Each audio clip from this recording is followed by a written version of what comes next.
There are a lot of different kinds of bread in Indian cuisine, most of them different types of flatbread.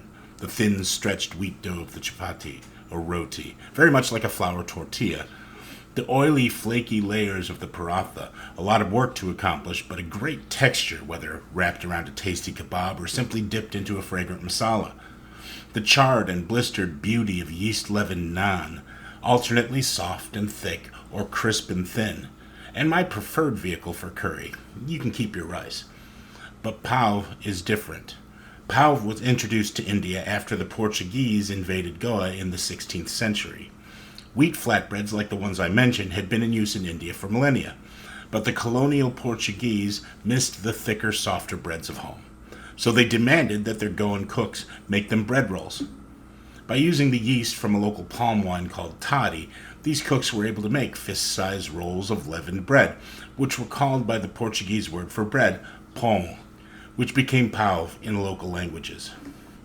And when the Goans migrated from Goa to other areas, especially up the west coast of the subcontinent to Mumbai, which they did consistently throughout the centuries of Portuguese occupation, they brought their pav with them.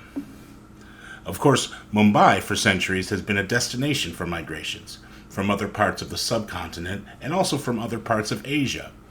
Persian Zoroastrians, known as Parsi, settled in Mumbai as early as the 7th or 8th century, having fled the expansion of the Arabs soon after the founding of Islam. A later wave of Persian Zoroastrians, these ones called Irani, settled there in the 19th century. By the end of the 19th century, small restaurants run by these Persian migrants appeared all over Mumbai, serving tea and pastries to a largely British clientele. Over time, and especially once the British left India, the menus of these Irani cafes began to reflect the tastes of the Indian inhabitants of Mumbai. Chai, yes, and British biscuits, still popular in India to this day, but also samosas, bun maska, a type of sweetened bread and butter, rice dishes like pulao, and often a minced meat dish called Kheema, usually made with minced mutton and often peas or potatoes. It was here, at the Irani cafes, where Kheema was first combined with bread rolls to make a new dish called Kheema pav, where pieces of soft pav are torn from the roll and used to scoop up the spicy mince and gravy. And look, that's delicious. It reminds me, frankly, of my favorite vegetarian Indian dish, pav bhaji, which serves these same soft bread rolls with potatoes and peas swimming in a spicy sauce to be scooped up.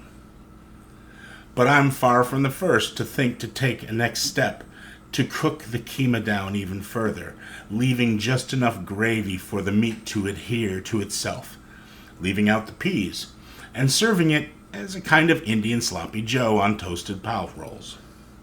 There's a chef in Asheville, North Carolina, named Marwan Irani, who has opened several restaurants there, including one inspired by the Irani cafe his grandfather ran in Mumbai. One of these restaurants serves a sloppy J, featuring toasted pav, Maggi ketchup, keema, cilantro, onion, chilies, and green chutney.